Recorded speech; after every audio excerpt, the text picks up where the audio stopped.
The Golden Girls bring out the love, and they also bring out some hate. 15 wasn't enough, so we snatched up 12 more characters we just can't handle in the Golden Girls universe. Oh, it's been a wonderful afternoon, Patrick. It's been a wonderful week, Blanche. Oh, Patrick, our relationship's just so special, I don't think I can keep it a secret any longer. Well, it's hard on me too, Blanche. But when the time is right, I'll rent a plane and write it in the sky. Oh, Patrick, sit down. I want to make a confession. I've never told this to another living soul, but I'm not perfect. Blanche. No, I mean it. Look in my left eye. What do you see? Well, there's a little sleep crust in the corner. No, I mean in the center. See, there's just a slight flaw in my iris. Oh, yes. Blanche. Patrick. Dorothy, what are you doing here? I live here. You mean you and Blanche are roommates? That's right. Now, what is going on? Why, Patrick was just kind enough to drop by and help me rehearse my part in the play. Rehearse what? You're a non-speaking townsperson. We added a small stunt where Blanche gets tossed to the floor. Watch.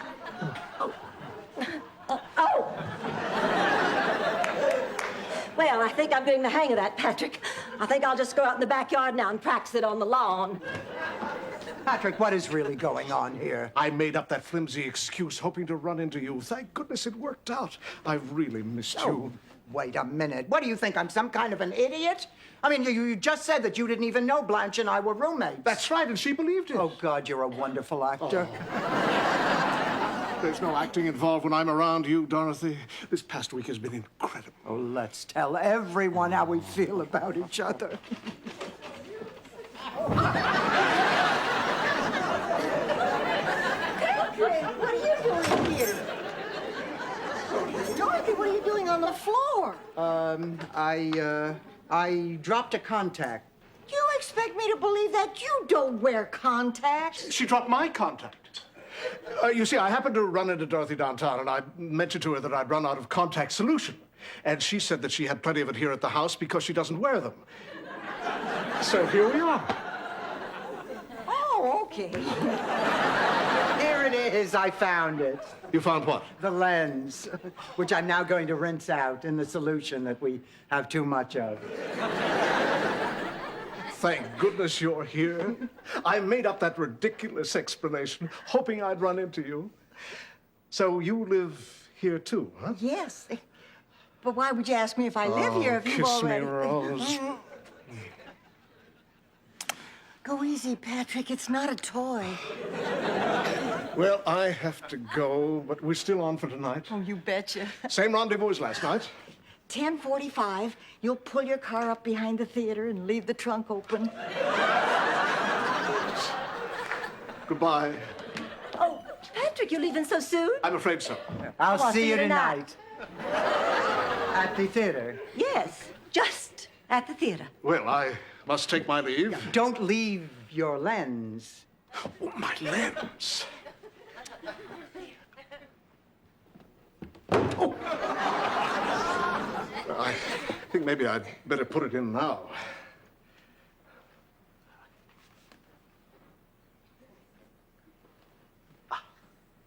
There, that's better. Farewell. God, he's good. I want you to take a look at my will. Mom, you keep your will in the cookie jar? Yes. Every time I used to walk in the kitchen, your father was in the cookie jar. This way he still is. I think I better warn you. I know how much you like my sapphire necklace, but I thought you'd get more use out of the pearl earrings. Mom, these numbers don't make sense. They can't be right. They're right, Kirsten. I had them checked with a lawyer and an accountant. But there's nothing here. Of course there is. I mean, there's nothing close to what should be here. Daddy was one of the most successful insurance salesmen in his company. You couldn't possibly have gone through everything. Well, Kirsten, times have changed. Money just doesn't go as far as it used to. We just came to help. No, actually, you were gone so long, we were afraid you two were making another log. In 15 years, you managed to piddle away the fortune it took Daddy a lifetime to build. Kirsten, it's not that simple. Just tell me how it happened. How could you go through everything Daddy earned? I don't know. Bad investments. I guess I got a little greedy. You know, get-rich-quick schemes. I lost it all. I'm sorry. Mother, I am so ashamed of you.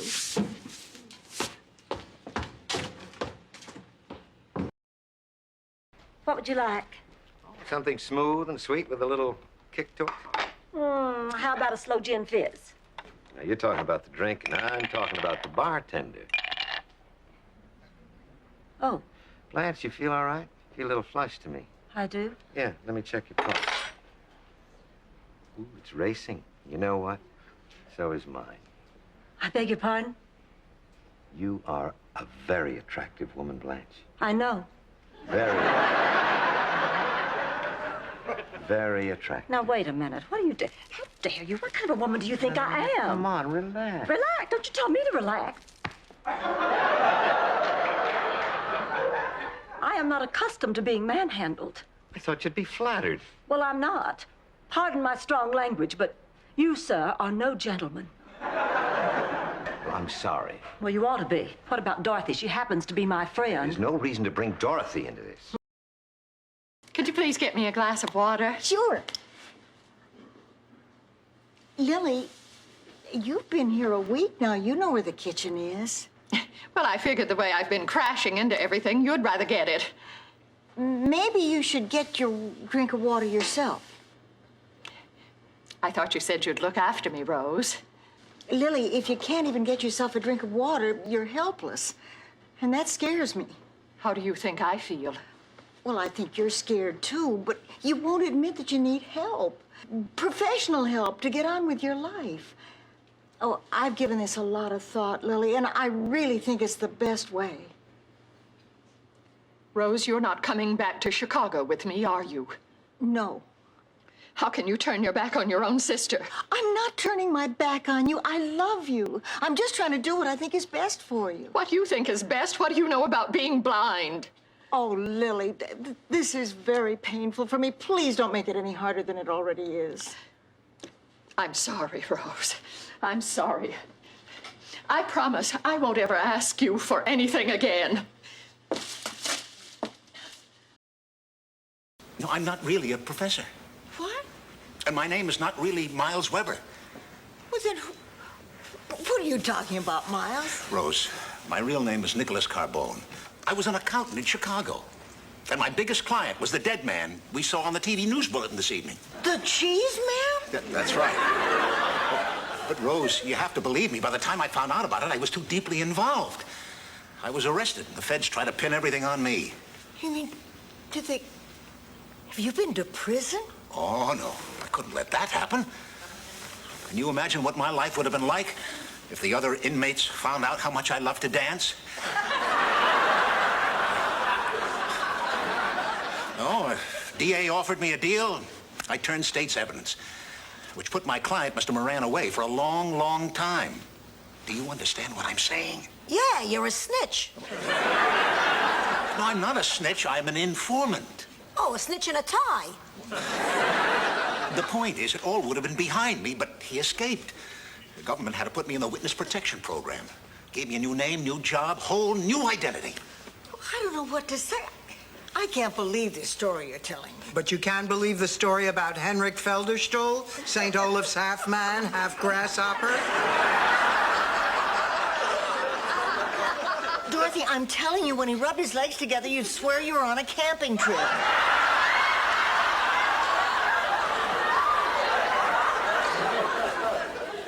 Okay, let me get this straight. You mean to tell me you are personally acquainted with men who do bodily harm to private citizens for money? I can't deny it, Sophia. Yes. Then take down this address. Gladys Gold Fund, 326. Rose, I know this is a little overwhelming for you, but look, try to look at it through my eyes. I have my life back now. For the first time in years, I've been able to call my friends and let them know where I am. Well, you may have your life back, but I've had the rug pulled out from under mine. Sweetheart, I had no choice. But, Rose, I want you to know that the one thing I was never faking was the way I feel about you. How can I believe you? How can I believe anything you've ever said to me? Look, I know it sounds awful, but it's not. I can be free. I can go back to Chicago. And, sweetheart, I want you there with me. Chicago? Go to Chicago? I don't even know you. Cycle of blues and grays. Oh, yes. Yes. You're idiots. The only humor here is my own. It's your great stupidity. This picture no more echoes Monet than any of you echo a beauty queen. And you will waste no more of my time. It just amazes me how much you know about my life with Charlie. Rose, I don't think you realize how very much you meant to him, or how very much you meant to me. To you, I don't understand. I didn't have a wife or a sweetheart back home. And when Charlie would read me your letters, I felt like, well, that someone cared. And that meant a lot to me. I spent a long time searching for someone exactly like Rose Nyland. I never found her. And now I know why. There's no one exactly like Rose Nyland. Oh, buddy. Charlie carried those letters in his jacket through the war. I carry them in my heart for a lifetime. Is there a Blanche Hollingsworth here? God, he's been killed. Arrested. What? He gave me this to give to you. He's a bigamist, ma'am. He's wanted in 4 states. He's got 6 wives. You got yourself mixed up with a real hustler. Sorry. Well, you won't be needing me today.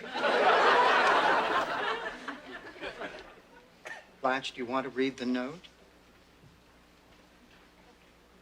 Do you want me to read it to you?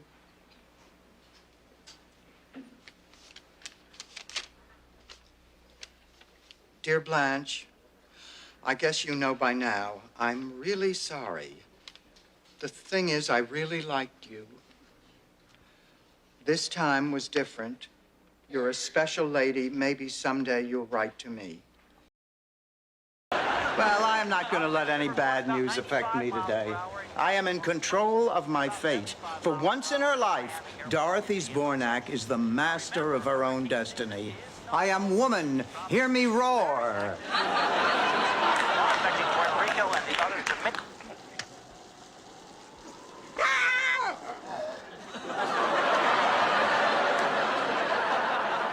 Dorothy. Gloria. Stan. Good news, Dorothy. I'm off the monkey. I want you to know how much I appreciate all you've done. After my marriage fell apart, I stopped being able to perform like a man should, and it's because of your warmth and understanding that I got through this. I never thought I'd find happiness ever again.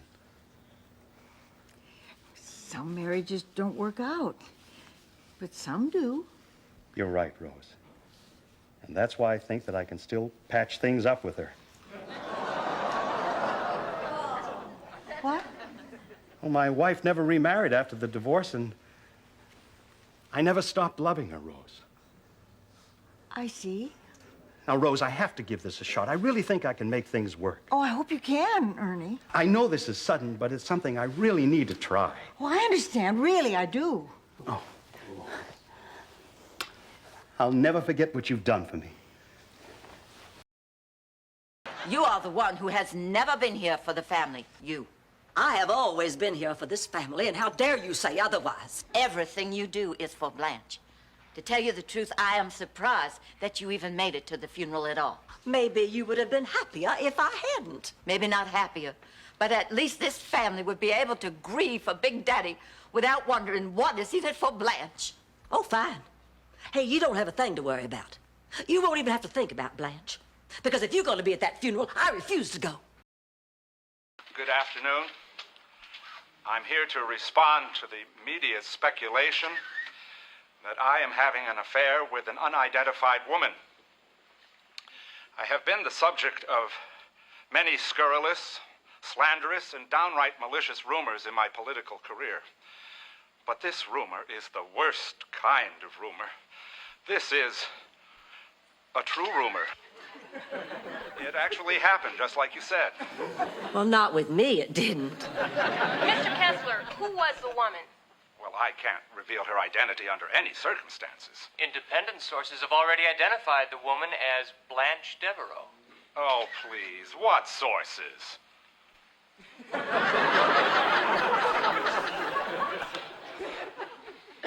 Sorry, Blanche. Hi, it's me, Stan. What do you want? I have a surprise for Dorothy. What? Now that you're off the blood pressure medicine, it's working again? My God, Sophia, is there anything Dorothy didn't tell you about us? Actually, yes. I didn't know she was pregnant until 4 days after the wedding. Hi, Sophia. Remember me? Stan's brother, Ted. I danced with you at their wedding. Where were you when they got divorced? I was looking for someone to dance with then. Ted, what a surprise! It's great to see you again. What about me, babe? Go hug a landmine. Oh, there's my new Vanity Fair. He just flew in from Minneapolis. Minneapolis, Minnesota? No, Rose, Minneapolis, France.